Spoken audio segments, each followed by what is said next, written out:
Hola, buenas tardes. Buenas tardes, profesora. Mucho gusto en saludarla. Igualmente, Ujú. Perfecto. Vamos a tener personas por este medio, profesora, por la plataforma de Zoom y también en el Facebook Live del Instituto de Estudios de la Mujer. Si les parece bien, podemos dar unos 2, 3 minutos para, ¿verdad? Poder comenzar. Si le parece bien, profesora. claro que sí, por supuesto, sí, sí, sí. Perfecto.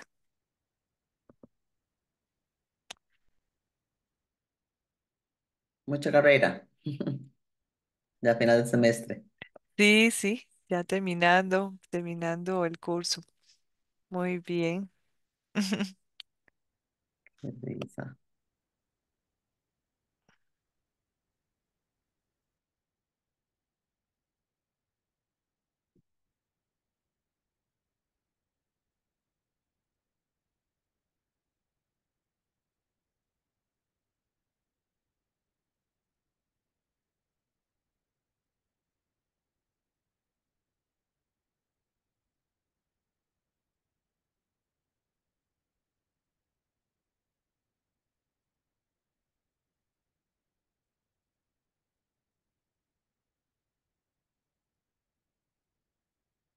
Entonces la directora del posgrado, este, La del directora del instituto del es instituto, perdón. la doctora Fanela Justin Minutra en este momento. Sí, ella es nuestra Claro. directora. Ujú. ¿Hace cuánto es ella la directora? Ella es la directora hace 2 años, más o menos, sí, en el 2022. Ajá, Inició ella ya su periodo y creo que culmina en el 2027. Ujú. ajá. Ay, qué vacilón. Ujú. Es de origen italiano ella, ¿no? Sí, ella me parece que es costarricense, pero su familia, ¿verdad? Su ascendencia es Ujú. italiana. Me parece que sí, por Ah, sus qué bien. apellidos, ¿verdad? Ujú. Sí, sí, sí, sí. Ujú.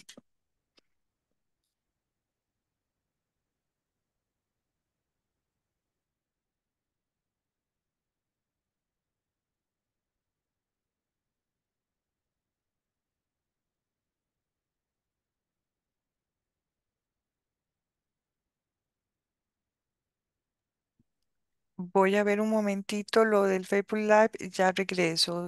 Nada más un Ok, minutito, profesora, y empezamos. claro, tranquila.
Muy bien. Buenas tardes. Buenas tardes. Damos la bienvenida a las personas que nos acompañan, tanto por este medio, la plataforma de Zoom, como por el canal de Facebook Live del Instituto de Estudios de la Mujer de la Universidad Nacional. Damos la más cordialmente bienvenida, ¿verdad? Desde la Maestría Perspectiva de Género en los Derechos Humanos y de este Instituto de Estudios de la Mujer a todas las personas que nos están acompañando por ambos medios. Es un honor para mí presentar a la doctora Roxana Hidalgo, una distinguida académica y experta en estudios de género y teorías decoloniales, quien es psicóloga, psicoanalista, quien tiene un posgrado de PhD en sociología con énfasis en psicología social y socialización de la Universidad Johann Wolfgang Goethe en Frankfurt de Melo. Y es licenciada en psicología de la Universidad de Costa Rica. Durante más de 35 años se ha desempeñado como investigadora y profesora catedrática de la Universidad de Costa Rica, en la Escuela de Psicología y en el Instituto de Investigaciones Sociales.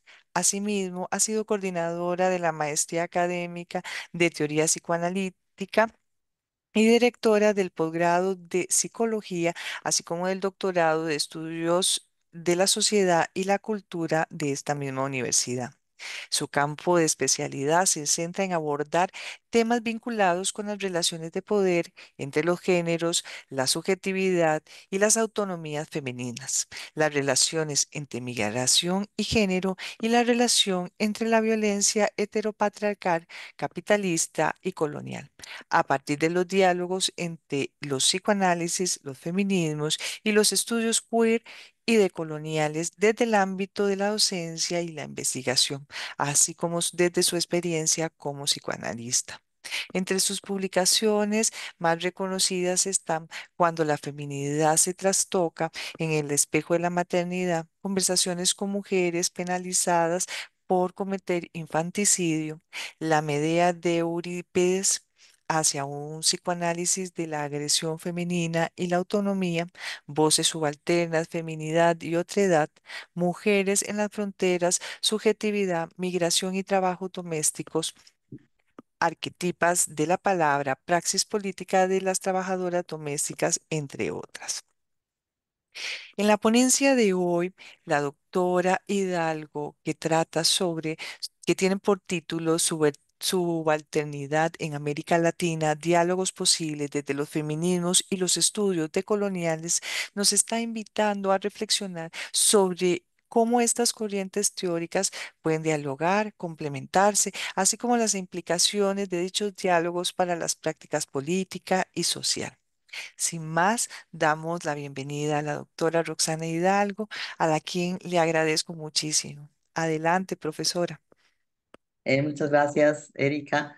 Bueno, agradecerte a vos, por supuesto, a la máster Erika García de la Maestría en Perspectiva de Género de los Derechos Humanos y también a la directora máster Fanela Justi Minotre, directora del Instituto de Estudios de la Mujer de la Universidad Nacional y por supuesto a todas las personas aquí presentes que están interesadas en escuchar esta charla, esta conferencia, este diálogo. Este, yo lo que voy a hacer es que voy a ir leyendo y voy a ir comentando también, como contando algunos ejemplos, casos, situaciones que van ejemplificando lo que voy leyendo. Bueno, como decía Erika, se llama sujetos sociales subalternos en América Latina, que es un concepto problemático, que tiene sus aportes interesantes, pero bueno, no vamos a entrar a la discusión del concepto. Yo lo utilizo porque me parece que en estos momentos donde las formas de exclusión y de desposesión son tan brutales por parte del capitalismo liderado actualmente, ¿verdad? Por la cosmovisión y por el proyecto neoliberal, ¿verdad? Que hay, abarca ya no solamente la política, la economía, sino la vida cotidiana, desde lo más íntimo, ¿verdad? Las formas de disfrute, etcétera, ¿no? Entonces, eh, creo que es un concepto que en estos momentos puede ser interesante. En el siglo XXI nos encontramos con enormes retos y paradojas que desbordan las fronteras que han dominado las diferencias entre los géneros a través de los siglos. Las experiencias humanas sobre la feminidad y la masculinidad dejan de estar demarcadas por lugares, creencias y valores rígidamente preestablecidos y al mismo tiempo siguen determinadas insistentemente por máscaras, roles y fantasías endurecidas desde tiempos legendarios. O sea, estamos en una paradoja enorme. Cambios radicales y resistencia enorme a esos cambios. La incertidumbre, la inestabilidad y la angustia marcan los encuentros cotidianos entre subjetividades generizadas y sexualidades sexualizadas muy diversas que ya no se reconocen fácilmente en los espejos nebulosos de los viejos roles de género que los reflejan de forma distorsionada. La ambigüedad y las contradicciones empiezan a poblar las vidas cotidianas, las prácticas institucionales y las manifestaciones culturales más diversas, sin que lo podamos evitar, sin que podamos ocultarnos en ningún lugar o ningún rincón intocable. Una mezcla de miedo y repudio hacia estos cambios, en gran parte inesperados e incontrolables, imponen acercamientos defensivos que tiñen las relaciones entre los géneros de ritmos siniestros, que se aferran a los muros tejidos durante los miles de años que estuvieron marcados por el horror de los poderes patriarcales heteronormativos. Aquí quiero poner dos ejemplos muy actuales, ¿verdad? Que son el tema de los femicidios, que ha tenido que ser regulado a través de legislaciones diversas, ¿verdad? Y bueno, obviamente nombrado y luego legislado, y que, ¿verdad? Se ejecuta de las formas más atroces, más monstruosas que uno se puede imaginar, ¿verdad? Ya no es solamente como golpear y matar a la mujer con un balazo, con un puñal, no es de pronto poder darle 30 puñaladas, por ejemplo, violarla, golpearla brutalmente, mutilarla, quemar vivas. O sea, hubo una época en Argentina donde un músico quemó viva a su novia y se puso de moda, entre comillas, que los hombres agresores quemaran vivas a sus parejas, ¿verdad? Bueno, son experiencias realmente inenarrables lo que está ocurriendo en este momento, con formas de impunidad brutales, ¿verdad? En Costa Rica ha pasado, ¿verdad? Que casos que están prácticamente claros que los hombres son responsables, han quedado impunes o han tenido que volver a juzgarse y ahí sí se ha logrado en algunos casos, no, en la mayoría no, que se juzgue, digamos, como femicidio, por ejemplo, ¿verdad? Eh, entonces, esa es una de las partes. Y lo otra, bueno, es la violencia, obviamente, contra las mujeres. Y contra las personas sexualmente diversas, que es una violencia brutal, ¿verdad? Y que no necesariamente termina en el femicidio, sino que ocurre en términos de el encierro de las mujeres en sus casas, el que no puedan tener movimiento de libertad, que no puedan tener uso, digamos, del dinero, por ejemplo, que no puedan ser propietarias, sino que tengan que vivir a espaldas o la dependencia económica de los hombres, este, que no puedan decidir sobre sus vidas, ¿verdad? Que tengan que preguntarle a los hombres y negociar con los hombres, todavía, incluso mujeres, estoy hablando no solamente de mujeres de sectores populares, también de mujeres profesionales, académicas, políticas, que de pronto se negocia y si el hombre tiene un trabajo en el extranjero, él puede viajar, pero la mujer no, ¿verdad? Porque entonces sería abandonarlo a él, etcétera, ¿no? Al mismo tiempo, diariamente se tejen nuevos espacios, voces y encuentros fascinantes entre estas subjetividades cada vez más diversas. Estas experiencias identitarias evocan fantasías, deseos y realidades hasta hace poco inimaginables, o que parecían simplemente irrealizables en las sociedades contemporáneas. Nos encontramos con situaciones que eran casi que, bueno, impensables, como utopías, ¿verdad?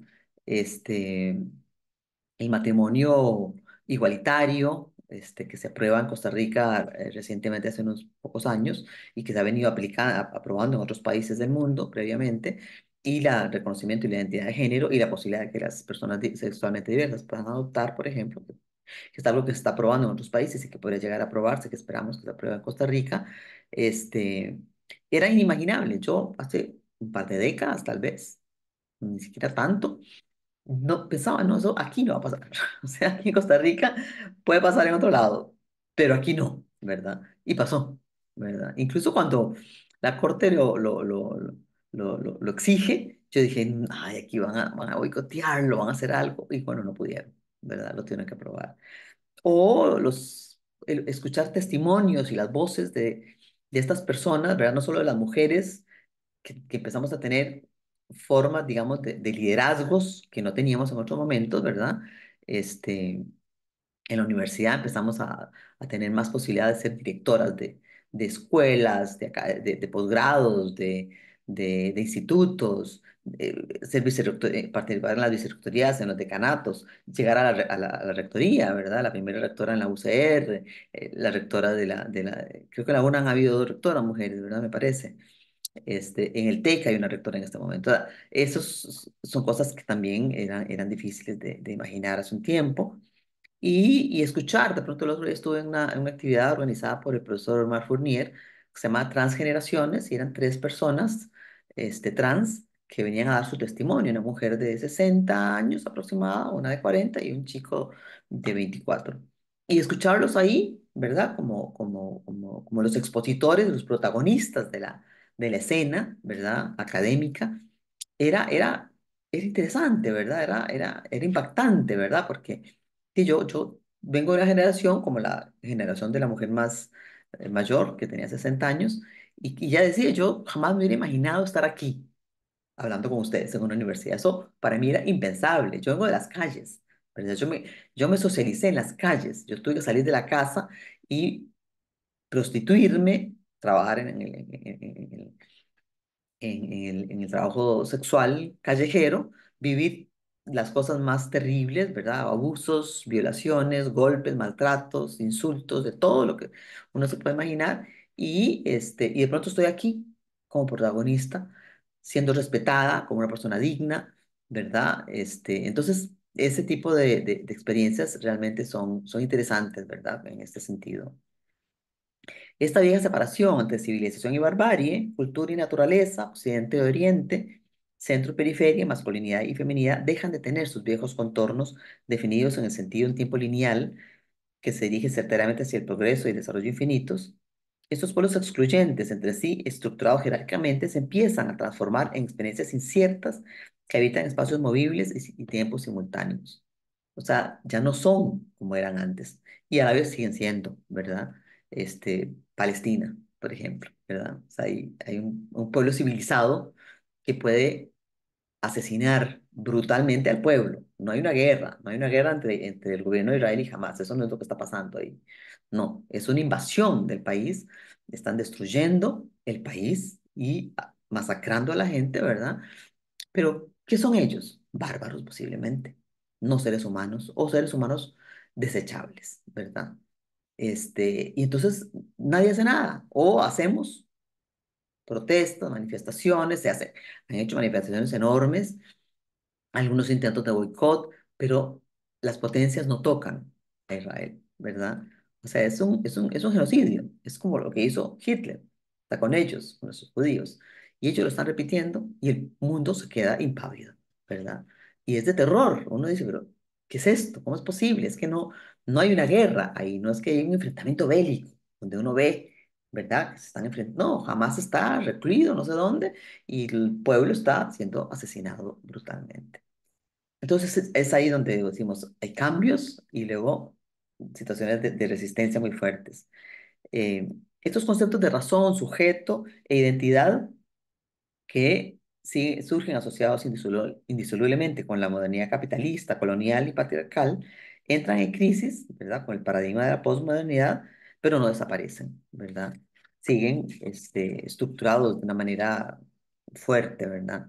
La diferencia cultural, racial, genérica, sexual, política o religiosa, representada históricamente como una autoridad extrema, surge como una parte indisoluble de la modernidad, pero a la vez trasciende permanentemente las fronteras de la modernidad. Entonces, esa es un poco como la paradoja que yo quiero trabajar con ustedes un poco. Pertenecemos, los sujetos subalternos, y ampliando el concepto de sujetos subalternos de Spivak, por supuesto, ya lo tenía mucho más restringido a ciertos grupos hindúes, ¿verdad? De castas bajas que tenían voz, obviamente, porque han tenido voz, pero no eran escuchados, ¿verdad? Y de pronto las voces de muchos de los grupos que yo considero que tienen algo de esa subalternidad, empezamos a tener voces, ¿verdad? Voces nuevas que son escuchadas, que deben ser escuchadas, que tienen que ser escuchadas, que ya no son silenciadas tan fácilmente. Para hablar un poquito de esta heterogeneidad radical de los sujetos subalternos, voy a ir un poquito para atrás con Quijano para hablar de cómo surge esta primera, lo que él llama un nuevo poder, un nuevo patrón de poder, ¿verdad? Con la conquista de América y se construye la primera identidad de la modernidad, le llama él. De una parte, la codificación de las diferencias entre conquistadores y conquistados, aquí estoy citando a Quijano, es decir, una supuesta diferencia biológica que ubicaba a los unos en situación natural de inferioridad respecto a los otros, y de otra, la articulación de todas las formas históricas de control del trabajo, de sus recursos y de sus productos en torno al capital y el mercado mundial. O sea, quedan esas dos formas de contrato social, ¿verdad? La racialidad y el mercado, ¿verdad?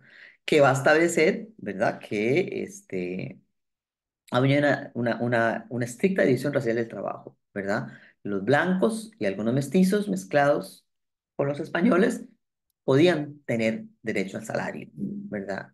Y los negros o los indígenas, no. Los pueblos originarios no tenían derecho al salario. Trabajaban en condiciones de servidumbre o de esclavitud. Eh,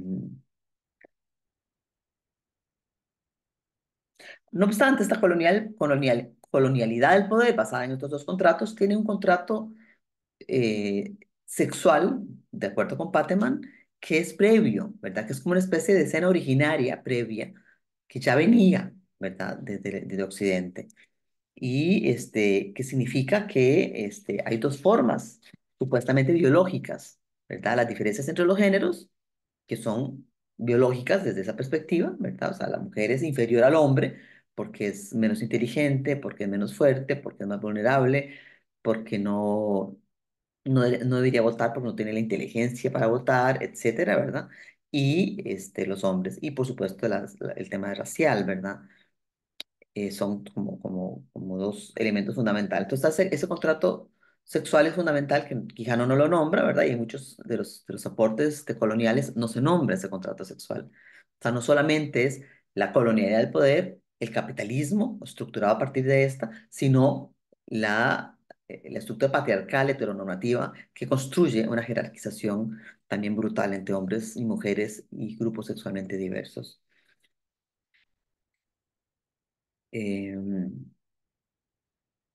Vamos a ver.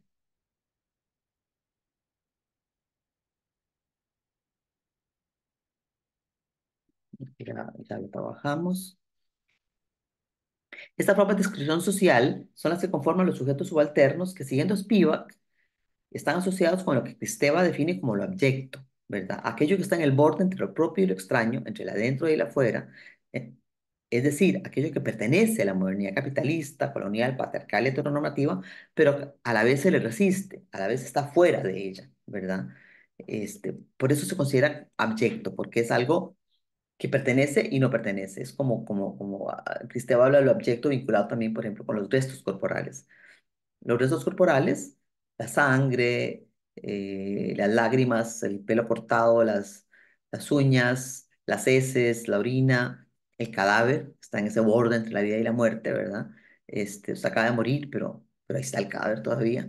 Es lo abyecto, porque me pertenece, pero a la vez no me pertenece ya, ¿verdad? Eh, y estos sujetos subalternos han estado representados en América Latina a través de la hibridez, el mestizaje y la transculturación, ¿verdad? El concepto de mestizaje surge entonces como una forma de legitimar las supuestas diferencias raciales de carácter biológico entre los blancos como la raza superior y los grupos diversos, negros, pueblos originarios, mulatos, mestizos, qué sé yo, como razas inferiores. Es necesario en el imaginario social hegemónico de la conquista y la colonización de América justificar las formas de explotación y la violencia brutal utilizada contra estos grupos sociales sometidos a formas de servidumbre y esclavitud extrema. O sea, de alguna manera, estas formas de considerar, digamos, las razas permiten, ¿verdad?, legitimar estas formas de esclavitud y de servidumbre, pero también el genocidio, ¿verdad? Hay un genocidio. O sea, hay una gran parte de la población que va a ser asesinada implacablemente durante la conquista y después durante la colonización también.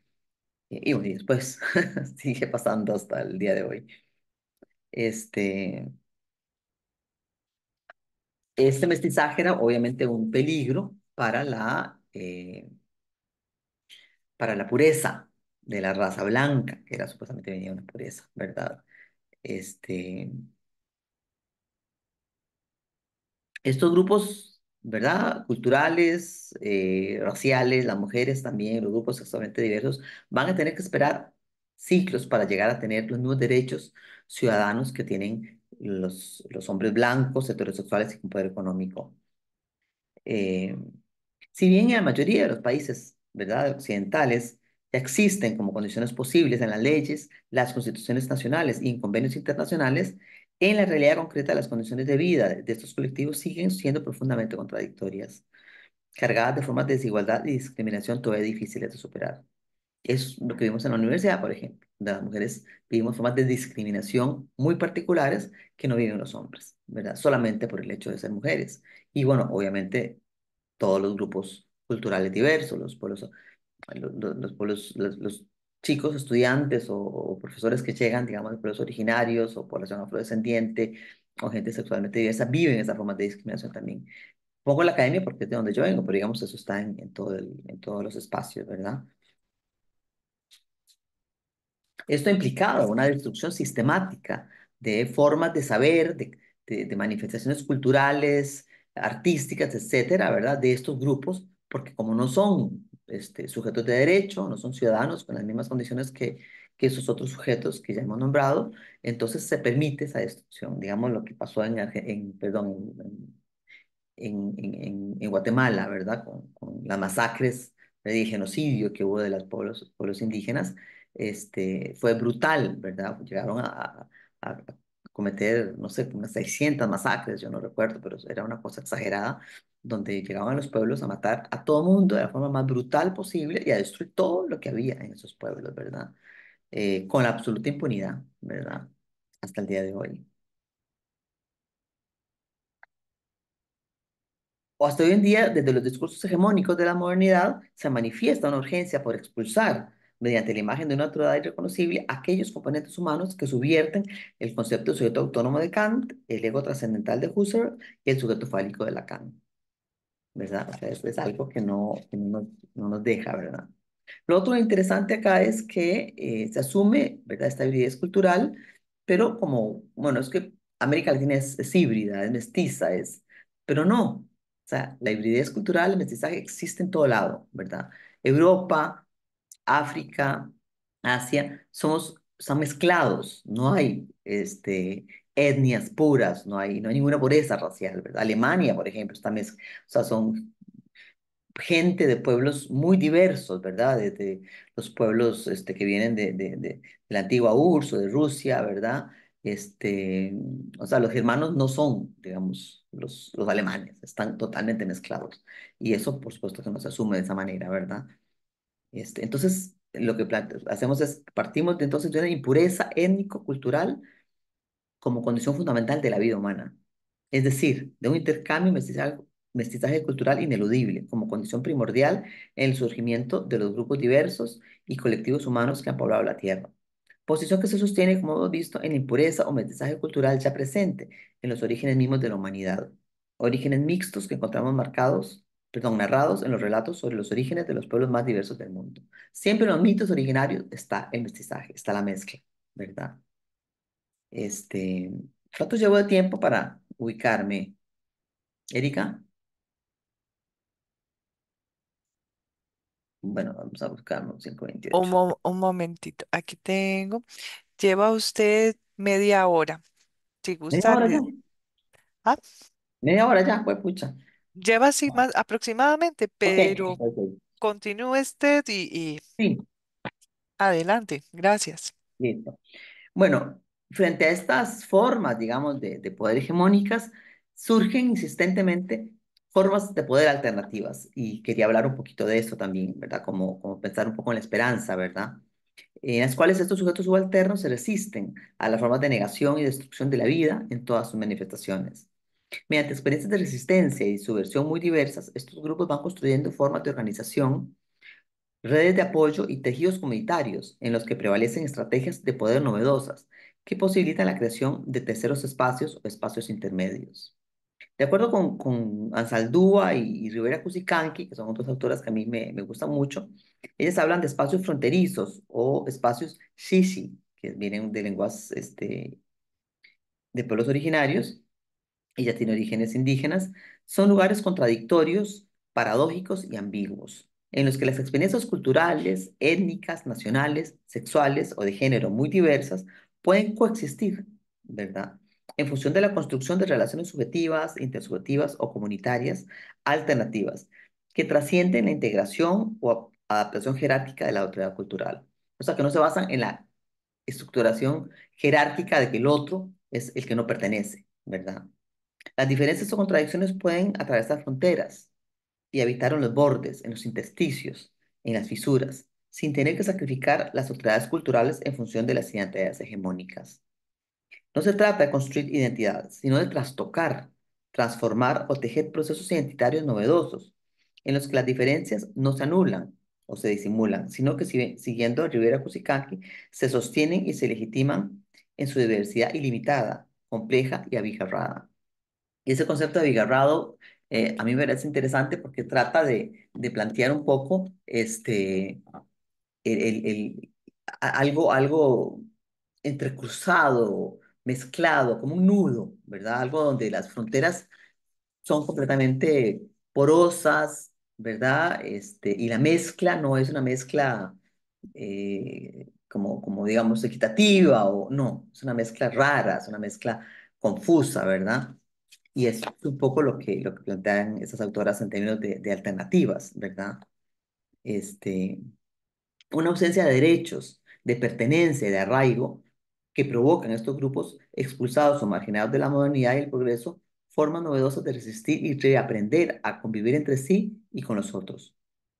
Estos espacios hacen referencia a las manifestaciones culturales y las luchas sociales que posibilitan procesos de descolonización y emancipación social frente a la imposición global de la modernidad occidental, encarnada hoy en día por el proyecto y la cosmovisión neoliberal del mercado y de la vida misma, como hablábamos al principio. En este caso, de las manifestaciones culturales sobre la literatura y las artes, por ejemplo, estas experiencias de resistencia posibilitan procesos de desmistificación de las imágenes sociales hegemónicas, que abren espacios culturales intermedios alternativos. Entonces, yo voy a hablar de un ejemplo que es la literatura. Hay, obviamente, muchas experiencias de resistencia, no sé, las luchas, por ejemplo, por el agua, por la tierra que están dando, en muchos casos, las mujeres, ¿verdad? Por la vivienda, por ejemplo. No sé, el caso de Berta Cáceres, que es emblemático, pero hay un montón por toda América Latina. O sea, las políticas neoliberales, esta conversión neoliberal quiere tomar todo. Es como yo me lo imagino como en las películas de Miyazaki, que no sé si las han visto, donde hay como unos bichos que se meten así como una cosa líquida, que se mete bajo de las paredes, atraviesa las paredes, debajo de las puertas, ¿verdad? Y invade todo, digamos. Algo así, ¿verdad? Quieren tomar todo, quieren tomar el agua, quieren tomar las tierras, quieren robarnos todo, quieren robarnos obviamente los estados de bienestar, etcétera, ¿no? Entonces, estas formas de resistencia muy diversas son parte de estos espacios potenciales de los que estoy hablando. Pero bueno, yo les voy a hablar de la literatura. Este, y voy a hablar concretamente de Maryse Condé. Ella fue una erudita en literatura francófona. Bueno, ella nació en el 37 en la ciudad de Pointe-à-Pitre, del archipiélago de Guadalupe, en las Antillas Francesas, y justamente muere este año, ¿verdad? A los 90 años. Ella fue una erudita en literatura francófona formada en la Sorbona. También fue una reconocida feminista y activista luchadora por los derechos civiles de la población afroamericana. Y además fue una de las escritoras antillanas más reconocida internacionalmente por su diversidad y complejidad en la escritura de ficción histórica, a través de novelas, cuentos, poemas, dramas, ensayos y otros géneros. Una experiencia intensa nómada, ella va de la isla de Guadalupe a París, porque obviamente clase media, de la clase media, había que ir a estudiar a París, de ahí se va para África, busca sus orígenes, vive 10 15 años, no me acuerdo, en condiciones realmente súper complejas, pero donde hay un proceso de politización enorme, porque están las luchas revolucionarias por la descolonización, digamos, de África. Luego vuelve a París a estudiar, a terminar de estudiar, y de ahí va a Guadalupe de nuevo a buscar sus orígenes y finalmente termina en Estados Unidos. Todo esto lleva, digamos, a que de alguna manera las contradicciones y la ambivalencia que su vida en la isla le habían provocado, este, como hija de una familia negra de origen burgués que repudiaba sus orígenes culturales africanos, porque idealizaba la cultura francesa y la lengua europea del colonizador, la llevan, digamos, ella a un proceso de transformación subjetiva muy interesante. Aquí sobre los padres y esa idealización de la cultura europea. Abro comillas. Si alguien les hubiera preguntado a mis padres qué opinión les merecía la Segunda Guerra Mundial, habrían respondido sin dudarlo que se trataba del periodo más sombrío que jamás habían conocido. No porque Francia se dividiera en dos, por los campos de Drancy o por Auschwitz, no por el exterminio de 6 millones de judíos, ni por todos los crímenes contra la humanidad que aún siguen impunes, sino porque durante 7 años interminables se les había privado de aquello que más les importaba, ir a París, viajar a París en las vacaciones. Asimismo, Conté debió enfrentarse con las paradojas que como mujer negra tuvo que desafiar desde muy niña, producto de silencios, estigmas, tabúes, prejuicios que giraban en torno a la raza, la clase social y el género, que de forma inseparable impregnaban todo su cuerpo. Y comenta, abro comillas, mi caso, déjalo pasar. Papá y mamá son un par de alienados, le dice su hermano mayor, que era su mentor. Alienados. ¿Qué quería decir aquello? No me atreví a preguntar. A medianoche, a fuerza de repasar y repasar todas las pistas, terminé esbozando algo similar a una teoría. Una persona alienada es una persona que trata de ser lo que no es, porque no le gusta ser lo que es. A las 2 de la madrugada, antes de caer dormida, me juré a mí misma, de forma confusa, que jamás me convertiría en una persona alienada. Por consiguiente, me desperté metamorfoseada, como en Kafka, ¿no? Pasé de niña modélica a niña contestona y faltona. Se volvió una niña rebelde. Esas dos citas de la novela Corazón que ríe, Corazón que llora, de carácter autobiográfico, en esas dos citas, Condé pone en evidencia la violencia racial y de género que el ascenso de clase social no logró eliminar, disminuir o calmar, ni en ella ni en su familia. Maris tuvo que salir de la isla y trabajar y viajar a la madre patria para empezar a comprender el peso brutal que la violencia de la racialización y feminización de su cuerpo como naturaleza socializada tenía en su vida. Su obra se caracteriza por ser una escritura contestataria, de resistencia, frente al poder alienante y sofocante que había caracterizado su infancia y juventud, para luego marcar una experiencia intensa de ruptura con la racialidad y la feminidad hegemónicas que la habían acompañado durante su vida, ¿verdad? Vamos a ver. Y aquí voy a hacer una cita de Génesis Su sobre el concepto de escritura femenina, que es un concepto polémico, ¿verdad? Pero que también es interesante, ¿verdad? Actualmente se habla de la mirada femenina en la literatura, en el cine, en las artes, y si hay una mirada femenina, no la hay. Hay gente que dice que sí puede haber, que no, que hay miradas femeninas diversas, obviamente. En fin, pero esta escritura femenina de Sisu no necesariamente era una escritura vinculada solo con las mujeres. Pueden haber hablado de escritura en términos de escritores también, de literatura, y habían hombres que pertenecían a este género, por ejemplo, ¿no?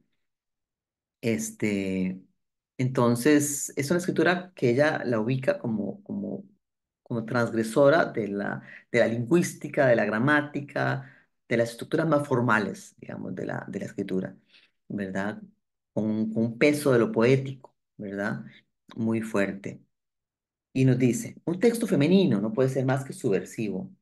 Si se escribe, es trastornando, volcánico, la antigua costra inmobiliaria. Es incesante desplazamiento. Es necesario que la mujer se escriba, porque es la invención de una escritura nueva, insurrecta, lo que cuando llegue el momento de su liberación le permitirá llevar a cabo las rupturas y las transformaciones indispensables de su historia en su historia.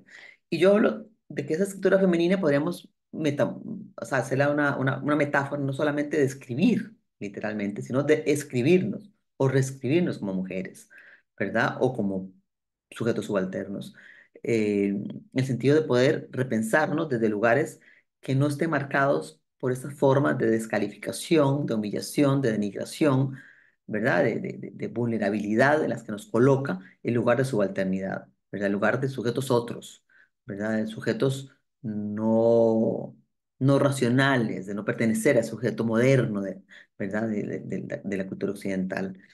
Este, Pensaba, por ejemplo, en las trabajadoras domésticas con las que yo he trabajado, mujeres nicaragüenses que vienen a trabajar acá en el trabajo doméstico y que luego se convierten, algunas de ellas, en lideresas, ¿verdad? Y empiezan un proceso que yo llamo de apropiarse de una autonomía político-subjetiva, ¿verdad? Porque pasan de ser trabajadoras domésticas, encerradas en casas en las que vivían, porque la mayoría se meten en puertas adentro, o sea, las que viven en las casas, y luego empiezan a participar en estas organizaciones que luchan por los derechos de las mujeres migrantes o trabajadoras domésticas, y empiezan a apropiarse de una voz, de una praxis política propia, ¿verdad? Que resiste el silencio, resiste, ¿verdad? La, la invisibilización en la que habían estado sometidas, ¿verdad? Rosita Costa, una de las lideresas de Astradome, de la Asociación de Trabajadoras Domésticas, contaba, ella decía, cuando yo me dijeron que fuera líder, ¿verdad? Y que tratara de formar una organización de trabajadoras domésticas allá por los años 80, ella dice que lloraba cuando empezó a leer y a darse cuenta que ella había sido abusada, maltratada, explotada. Ella decía, ¿cómo es posible? No lo había, no sabía, no tenía ni conciencia de eso.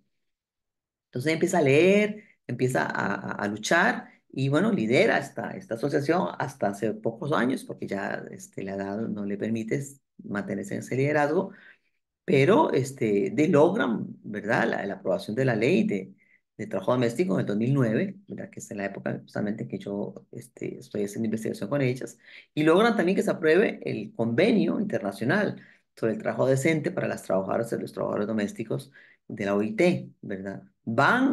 No ellas, sino otra compañera lideresa, va a Ginebra y participan en esa experiencia. Entonces, claro, de pronto estas mujeres que surgen de los espacios más íntimos de las familias salen al espacio público, ¿verdad? Salen al espacio público a dar talleres, a participar en convenios internacionales, a irse a la Asamblea Legislativa, a negociar con los diputados, a estar en las barras, a hacer plantones en el Casa Presidencial. O sea, empiezan a hacer actividades públicas muy interesantes, ¿verdad? Trabajo político le llaman a ellas. Es que nosotros hicimos trabajo político, ¿verdad? Y con ese trabajo político logran digamos, que se reconozca las 8 horas, por ejemplo, en 2009, ¿verdad? En Costa Rica se reconocen las 8 horas ya así como formalmente en los años 40 para todos los trabajadores, menos para ellas, ¿verdad? Y estas mujeres lo logran hacer, ¿verdad? De una manera muy interesante.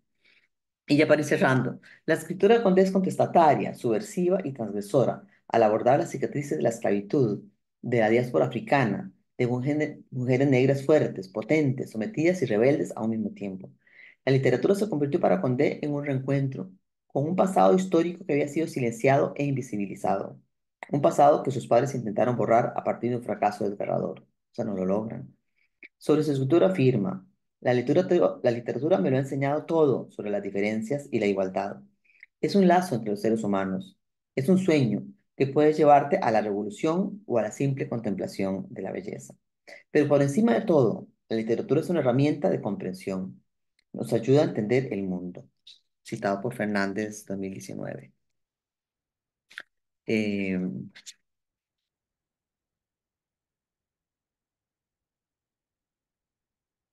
y bueno, lo último sobre ella es interesante porque cuando ella viaja a África, que había vivido un poco como de espaldas a la esclavitud, porque no se hablaba de este tema, era un tema tabú en la familia, de allá se topa con que tiene que enfrentarse con que África viene de esas experiencias de esclavitud y obviamente de los procesos de colonización, ¿verdad? Entonces, de aquí la cito también. De golpe me cayeron encima los fardos de la esclavitud, la trata, la opresión colonial, la explotación del hombre a manos del hombre, los prejuicios racistas de los que nadie, menos Sandrino, en contadas ocasiones, Sandrino era el hermano, me hablaba jamás. Sabía, por supuesto, que los blancos no se juntaban con los negros. No obstante, lo atribuía, al igual que mis padres, a su imbecilidad y ceguera inconmensurables. ¿Verdad? O sea, es ahí como donde ella se apropia, digamos, de esa historia de la negritud a la que le habían dado la espalda a sus padres. Maris Condé es hoy un referente fundamental de la literatura francófona contemporánea. Representa la voz de las mujeres negras y sus aportes teóricos y literarios. Tiene una cercan- y sus aportes teóricos y literarios tienen una cercanía significativa con las propuestas del feminismo postcolonial y decolonial, del que venimos hablando. Es una activista que trató de ayudar a su pueblo a encontrar su propia identidad. Su libertad formó parte, su libertad, perdón, formó parte del Comité por la Memoria y la Esclavitud en Francia. Impulsó la conocida ley Taubira, que reconoce la trata de esclavos y la esclavitud como un crimen contra la humanidad. Esto en Francia, imagínense qué interesante, ¿verdad? Ella es la representante contemporánea de esa corriente de escritores antillanos de finales del siglo XVIII que utilizaban el francés, el español y el inglés mezclados con sus lenguas nativas. criollas y africanas como una forma de resistencia desde la literatura. Entonces, bueno, yo creo que aquí lo que vemos es la literatura como un espacio intermedio, fronterizo, que se mueve en esos bordes, ¿verdad? Que habla del tema de la migración, del tema de la diáspora, el tema de la feminidad transformándose, de la negritud transformándose, ¿verdad? De una subjetividad en conflicto, ¿verdad? Y también de lo que Omi va a plantear, como que la literatura deja de ser algo que nos habla como de los estados nacionales para empezar a trabajar más con la diáspora, con las migraciones, con las transformaciones que se están dando en el mundo, donde las migraciones son fundamentales, están trastocando, ¿verdad? De alguna manera, todos los lugares preestablecidos sobre los que estaba fundada, digamos, la cultura occidental, a pesar de todas las resistencias frente a esas migraciones, ¿verdad? Bueno, nosotros estamos atravesados por esto, ¿verdad? Por acá pasan migrantes, ¿verdad? Que se quedan, que se van, que vuelven, que mueren, ¿verdad? O sea, por Costa Rica, por Centroamérica, por América, por el mundo entero, digamos, está atravesado por esta realidad que está obviamente asociada con la crueldad de estas formas de explotación y acumulación del modelo neoliberal impuesto a nivel mundial con consecuencias brutalmente desgarradoras, ¿verdad? Como las guerras actuales. Bueno, creo que lo dejaría por acá. Y no sé, ¿verdad? Podemos abrir algún espacio de conversación, de preguntas. Claro, claro, profesora. Más bien muchísimas gracias, ¿verdad? Por todo esto que siempre nos enseña usted. Aquí tenemos aproximadamente 34 personas, entre las que están aquí en Zoom y por el canal de Facebook Live. Entonces tengo aquí algunas de las preguntas. Si gusta, se las voy a tal vez a decir de dos en dos para que no sean todas, ¿verdad? Y darle a usted el espacio que nos pueda ampliar. Ok, trata para usar una pizarra ahí, y para Claro. ir un poco algunas ideas. Dale. Ujú. La primera dice, es como esta subalternidad se podría diferenciar en este contexto que usted nos narra a nivel latinoamericano, ¿cómo se podría diferenciar de otros contextos globales, ¿verdad? Y la segunda dice, ¿cuáles serían, según su perspectiva, las principales aportaciones que los feminismos y los estudios decoloniales estarían dando para la comprensión de la subalternidad en la región latinoamericana?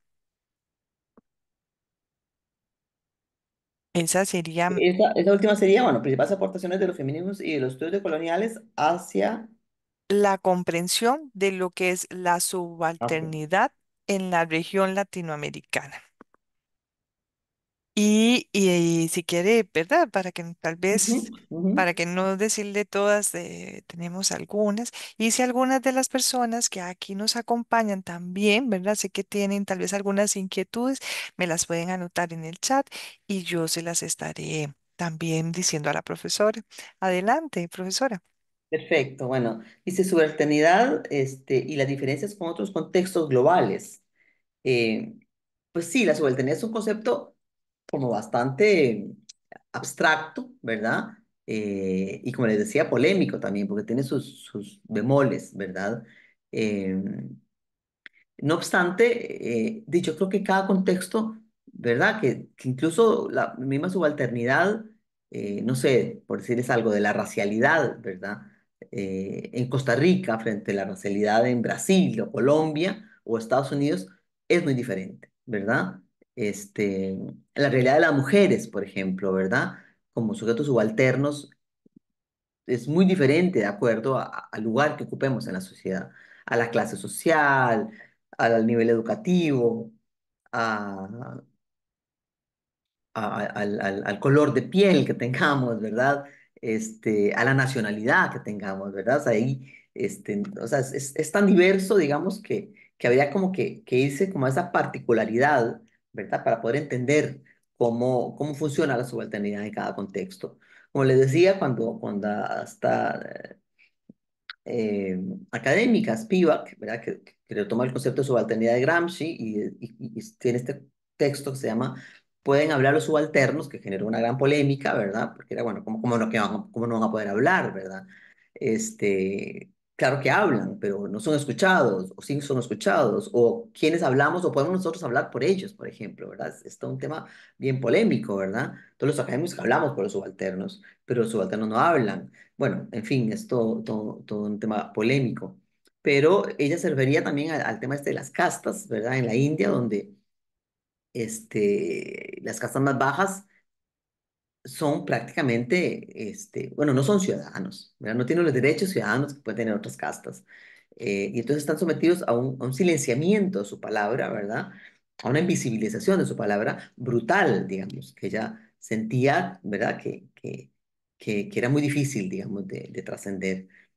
Pero bueno, eso lo podemos ver en otros grupos culturales, sociales, en muchos espacios, ¿verdad? Y podemos ver todas las formas, como les digo yo, que lo más interesante es ver esta situación de contradicción, ¿verdad? De la resistencia de los pueblos, ¿verdad? O de las subalternidades tratando de salirse de ese canasto y decir yo hablo, yo digo, yo hago, yo propongo, ¿verdad? Y me salgo, digamos, de este lugar de vulnerabilidad y subordinación, ¿verdad? Y con respecto a los aportes de los feminismos, principales aportes de los feminismos y los estudios decoloniales para la comprensión de la subalternidad en América Latina, este, yo creo que son fundamentales, ¿verdad? Son fundamentales porque tanto los feminismos como los estudios coloniales tocan justamente, ¿verdad? ¿Qué es lo que ha ocurrido con las mujeres? Y yo digo los feminismos que están en un diálogo, aunque a veces se pelean y hay diferencias, con los teoría queer y con los movimientos LGTBQI, etcétera, ¿verdad? Este, ponen en las luchas políticas y en los discursos también más académicos, problematizan, ¿verdad? Esa naturalización de roles de género o de elecciones sexuales eh, que se asumen como naturales, ¿verdad? O sea, hasta hoy hay mucha gente que cree que es natural, que las mujeres seamos así, los hombres sean de otra manera. La mujer abnegada, sometida, más callada, más pacífica. Y más pacífica, ¿por qué lo digo? Que puede ser un comentario un poco problemático, y lo es, obviamente. Somos bastante agresivas también, ¿verdad? Aunque a veces el feminismo no le gusta hablar de la agresividad de la mujer. Pero, por ejemplo, las mujeres no matamos casi, no matamos, ¿verdad? O sea, estamos tan reprimidas porque no es que no queramos matar, claro que queremos matar. A muchas nos encantaría matar, pero no matamos, ¿verdad? Y los hombres matan en las guerras, matan en la calle, matan en el bar, matan en las casas, matan y matan, ¿verdad? Y son socializados para matar y para agredir, ¿verdad? Físicamente incluso. Nosotros aprendemos a agredir de maneras más ocultas, más indirectas, ¿verdad? Pero agredimos, por supuesto. Y bueno, también matamos, obviamente, pero minoría. Y con respecto al tema de los estudios coloniales también, ¿verdad? Es poder poner en palabras un tabú terrible, ¿verdad? En Costa Rica no hay racismo, dice la gente. No, aquí no hay racismo. ¿Cómo que no? Por supuesto que hay racismo. Yo tengo una hija negra, ¿verdad? Africana. Y claro que hay racismo, ¿verdad? Claro que la mirada de la gente, los comentarios de la gente. Ay, esa chiquita es suya. Ay, no. Sí, es mía. Ah, este, no, es que yo no juego con vos porque o le es feo el color de tu piel no me gusta, le dice una compañerita. Y así puedo ir, ¿verdad? Dando ejemplos de condiciones donde el racismo está ahí a flor de piel, ¿verdad? Oculto, invisibilizado, pero está, ¿verdad? Entonces yo creo que estos son parte de los aportes que estos estudios de coloniales o feminismos pueden dar, digamos, a la lucha contra el racismo y el sexismo o la misoginia en América Latina. Muy bien, muchas gracias, profesor. Tenemos unas preguntas que nos han escrito por el Facebook Live que dice la primera. ¿Cómo se puede hacer para que desde las ciencias sociales y desde los feminismos se combatan las posiciones de grupos conservadores frente a estos sujetos sociales subalternos? Y la segunda Espérate un dice, momento, combatir.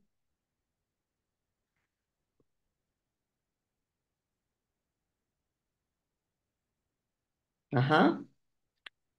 y la segunda dice, el feminismo o los feminismos están trastocados por las diferencias y por las formas de diversidades múltiples. Sin embargo, ¿cree usted que algunos feminismos o algunas feministas también han intentado disimular esta multiplicidad en cuanto a los cuerpos y las subjetividades?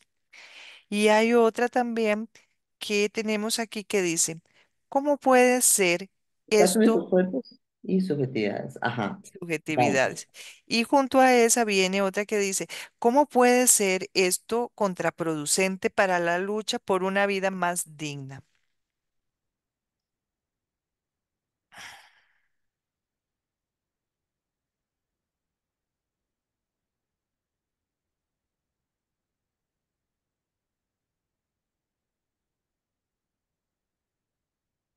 Ok, ¿cómo se hace desde de las ciencias sociales y los feminismos? ¿Cómo se puede combatir, verdad? Los Sí, métodos conservadores frente a estas subalternidades. esa es la primera. Ujú. Esa es la primera. Es bien complejo, ¿verdad?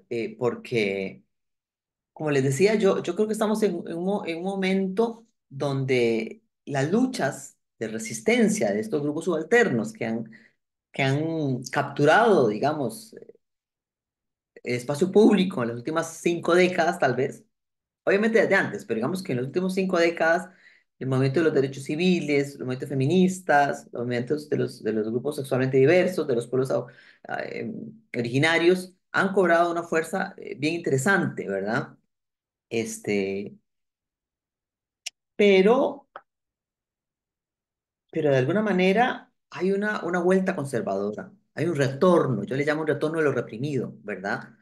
Como que, bueno, las mujeres tenemos derechos, los grupos sexuales tienen derechos, los negros también, los pueblos originarios, etcétera, pero sí y no, ¿verdad? Es como, les damos los derechos, pero ojo, no se la crean tanto, ¿verdad? Entonces, así hay una resistencia, bueno, el tema de la ideología de género, es una forma de resistir los derechos y las luchas feministas y de los grupos sexualmente diversos. Es claramente eso, ¿verdad? No hay una ideología de género.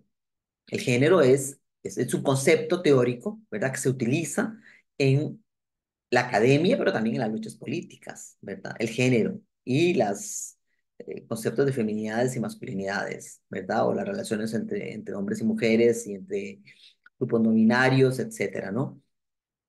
Pero hay un intento de frenar esto y decir, bueno, eso es una ideología. Y eso es una manipulación. Y entonces llegan a ser tan extremos como decir, bueno, es que si usted habla de niños trans, los va a hacer trans, se van a transformar en trans, así como los Transformers en las películas, ¿verdad? Se nombró el trans y el niño se convirtió en trans, ¿verdad? O se dijo gay y entonces el niño se va a ser gay. No sé, el ministro de Educación, Garnier, en un momento, en una entrevista que le hicieron, contaba que habían hecho una obra de teatro y en contra del bullying eh, hacia los chicos gays. Y entonces uno de los chicos hace de gay, ¿verdad? Y el niño no era gay. Entonces, algunos de los padres, ni siquiera el padre propio, sino otros, furiosos porque entonces el niño se iba a ser gay, porque eh, dramatizó a un niño gay, ¿verdad? Es como que yo diga, bueno, yo voy a dramatizar a Frankenstein y al día siguiente amanezco convertido en Frankenstein, así como el escarabajo de Kafka. Eso no es así, ¿verdad?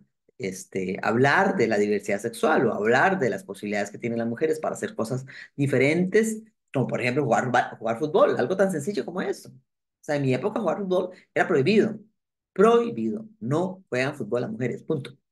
Así, prohibido. No legalmente, pero era prohibido. Ahora no, mi hija juega fútbol, o un montón de niñas juegan fútbol, se pelean la bola, se pelean la cancha, las chiquillas y los chiquillos de quinto grado. Entonces, claro, están haciendo todos esos cambios, pero hay otra forma, digamos, de resistencia muy fuerte. Y bueno, los feminismos trastocados por diversidades, ¿verdad? Están intentando disimular las diferencias en los cuerpos y las subjetividades. ¿Y cómo puede ser esto contraproducente por una vida más digna?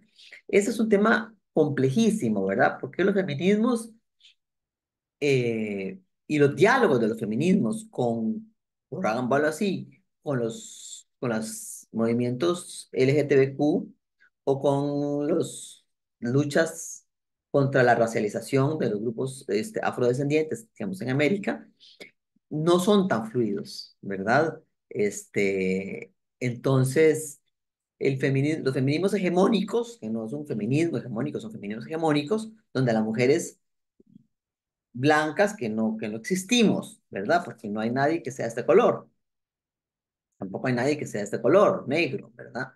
Este, pero esos feminismos eh, no tienen diálogos fáciles con esos otros grupos, no se reconocen fácilmente en esa otra diversidad.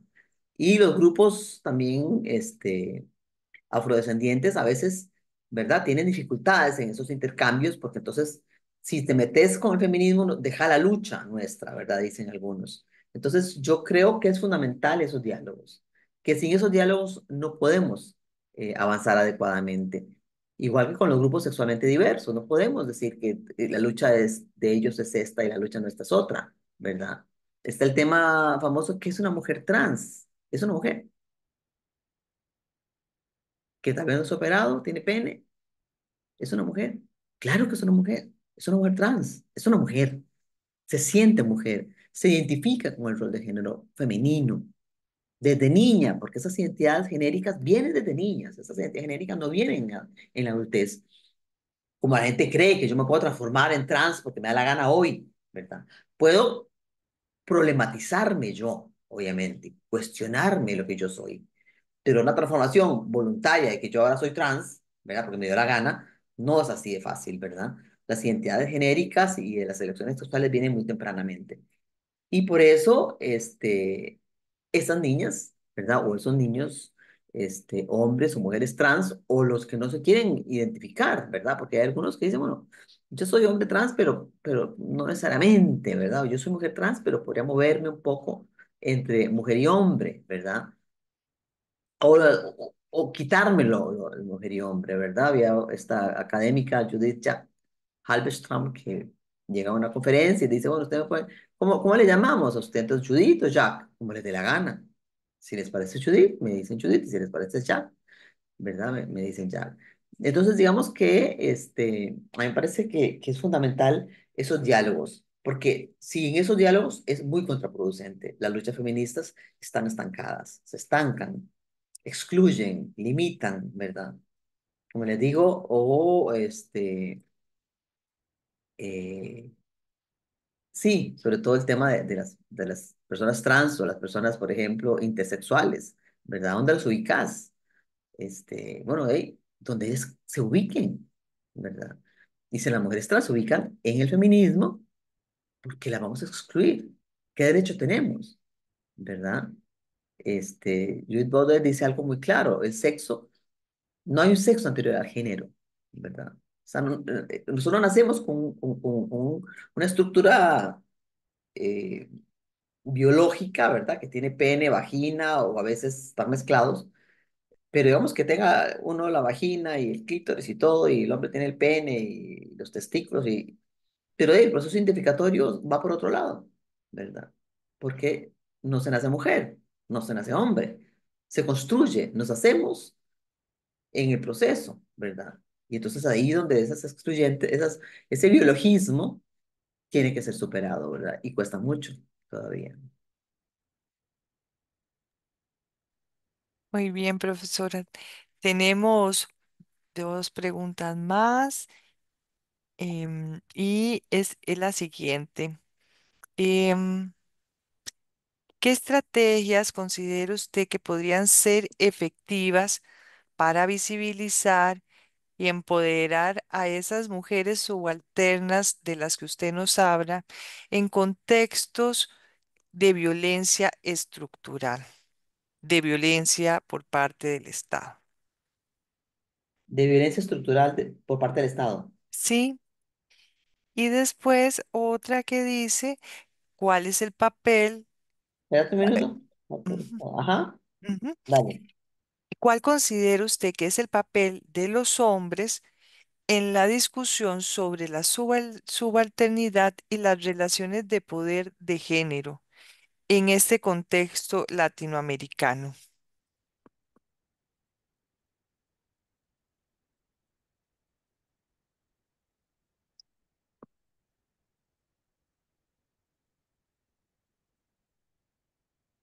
Muy interesantes todas las preguntas.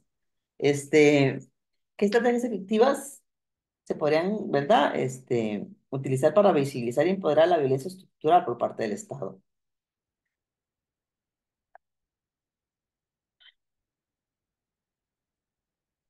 Yo creo que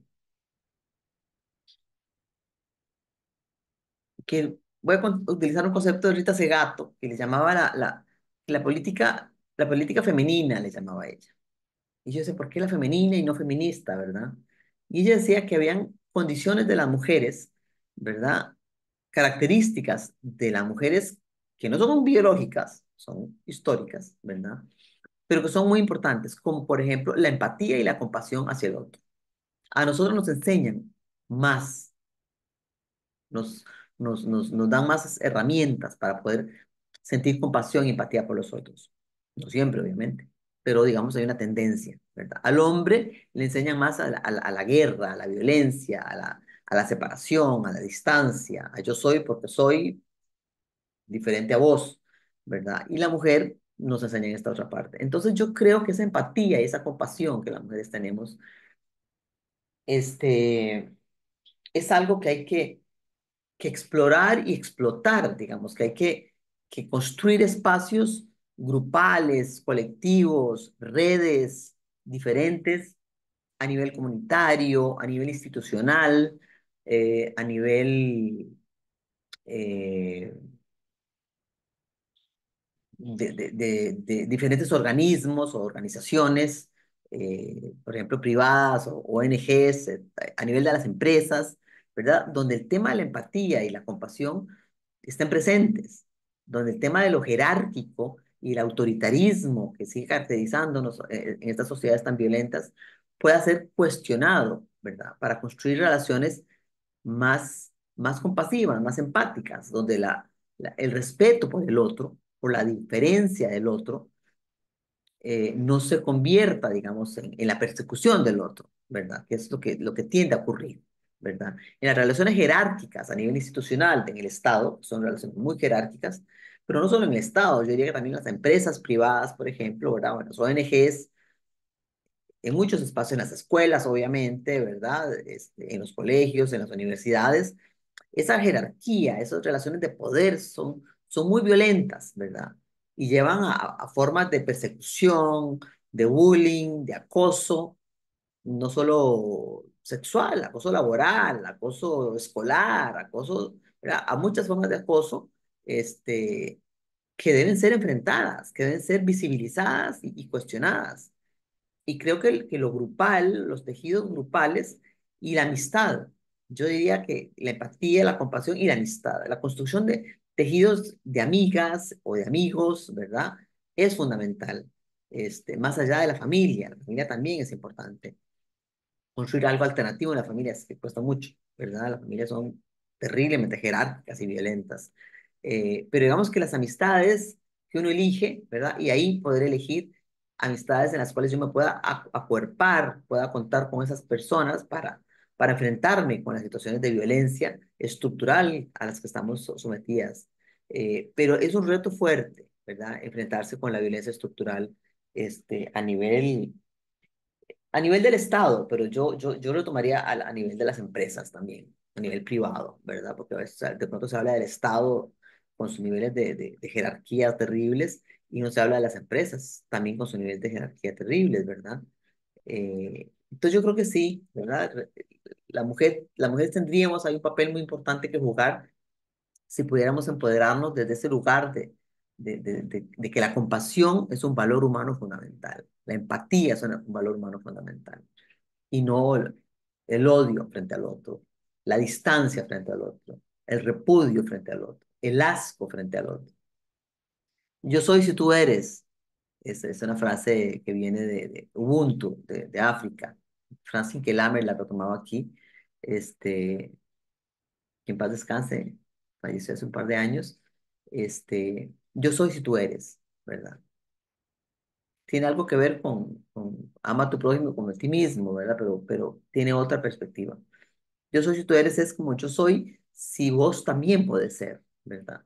En la medida en que yo te anulo a vos, pero me anulo a mí mismo, a mí misma, ¿verdad?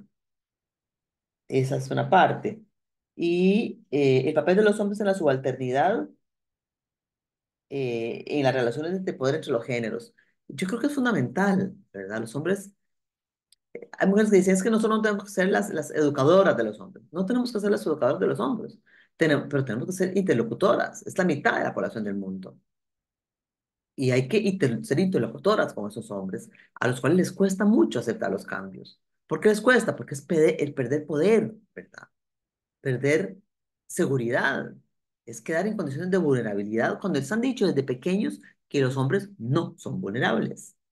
Por eso es tan importante poder enseñarle al niño, a los niños, a los jóvenes, que la vulnerabilidad es humana, es necesaria, ¿verdad? Para crecer, para construir autonomía, es necesario aceptar que soy vulnerable.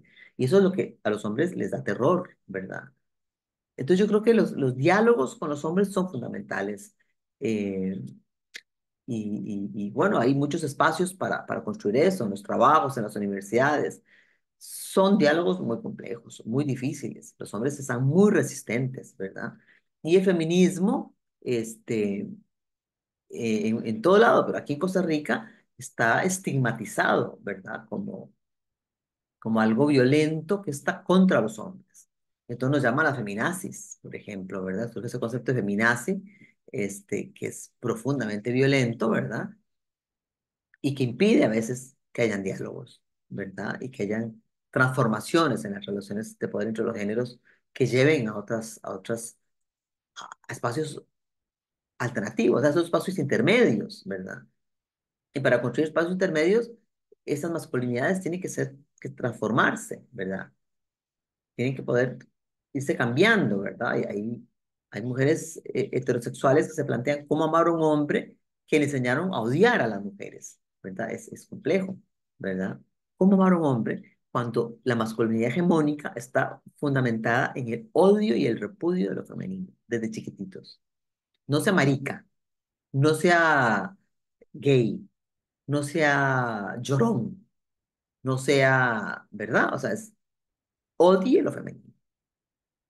Sea valiente, sea macho, sea fuerte, no llore. Porque las que lloran son las mujeres, las vulnerables son las mujeres, las maricas son las mujeres, o los gays y los grupos sexualmente diversos, o los negros o los indígenas, todos ellos son un montón de cuerpos feminizados. Entonces, que obviamente también dentro de los pueblos originarios y dentro de los pueblos afrodescendientes existe esa masculinidad hegemónica también, ¿verdad? Pero una masculinidad hegemónica tocada por una vulnerabilidad que la atraviesa, ¿verdad? Entonces yo creo que sí, ahí se necesita estrategias alternativas de diálogos intergenéricos, llamémoslo así, ¿verdad? Y también entre las lesbianas y los homosexuales, por ejemplo, a veces no hay diálogos posibles, o los homosexuales se creen que son superiores a las lesbianas, porque ellos son hombres, son machos, y las mujeres, las lesbianas son las lesbianas, ¿verdad? Y los trans, son ni se digan, ¿verdad? Entonces, esos diálogos son necesarios en estos momentos para construir movimientos menos polarizados, menos fragmentados, ¿verdad? Igual, perdón, lo último, con los movimientos populares, ¿verdad? Con las luchas de los movimientos populares, de los sectores empobrecidos, ¿verdad? Donde hay de todo, mujeres, hombres, eh, personas sexualmente diversas, negros, indígenas, etcétera. Todos están ahí mezclados en estos grupos populares. Y hay luchas de esos grupos populares por tener derechos laborales mínimos, por ejemplo, que no se cumplen, ¿verdad?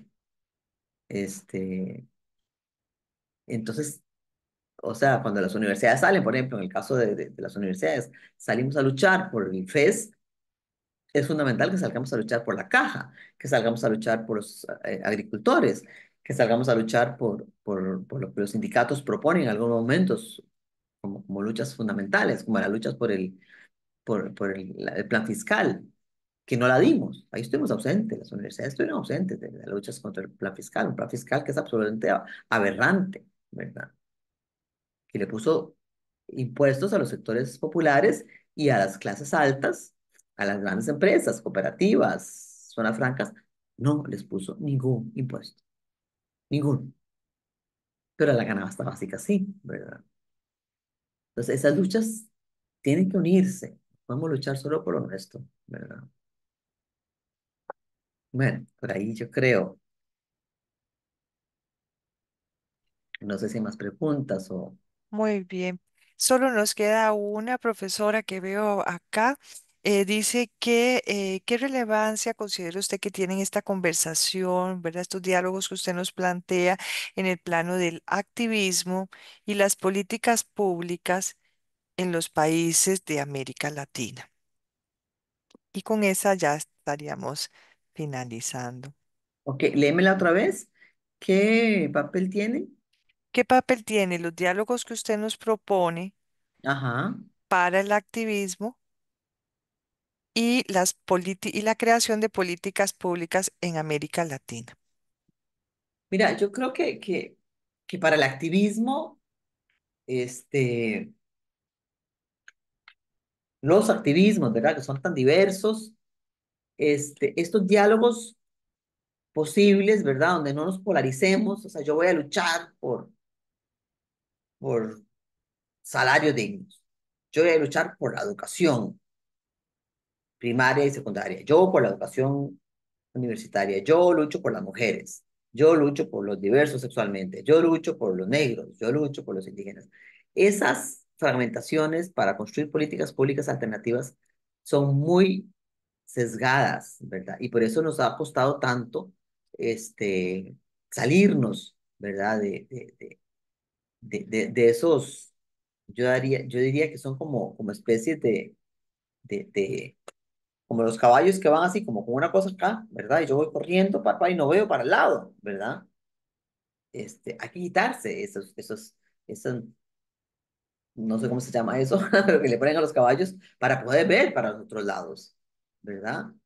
Y para poder decir, bueno, es que yo no puedo luchar por un FES justo si no lucho por una caja justa, una caja que tenga un financiamiento adecuado.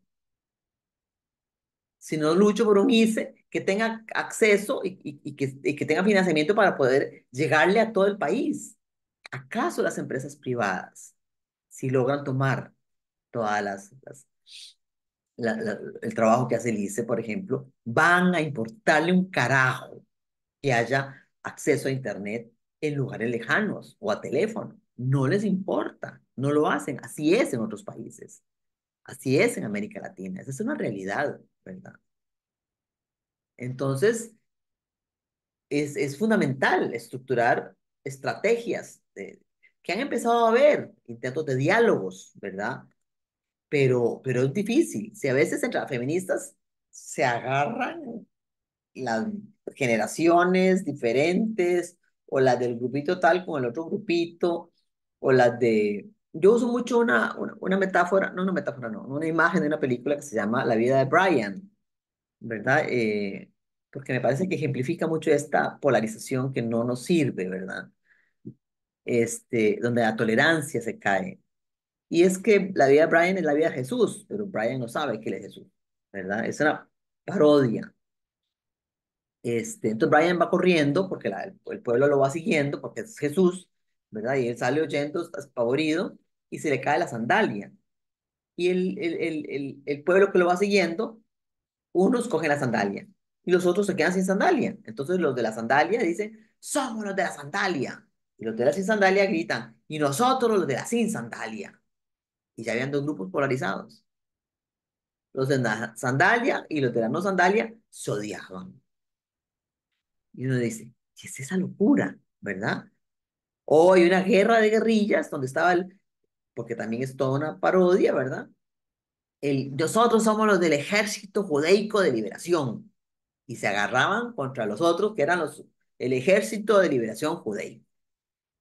Entonces es como burlarnos de esas polaridades, ¿verdad? Decir, bueno, es que yo soy feminista. Y entonces a mí nadie me cuestiona.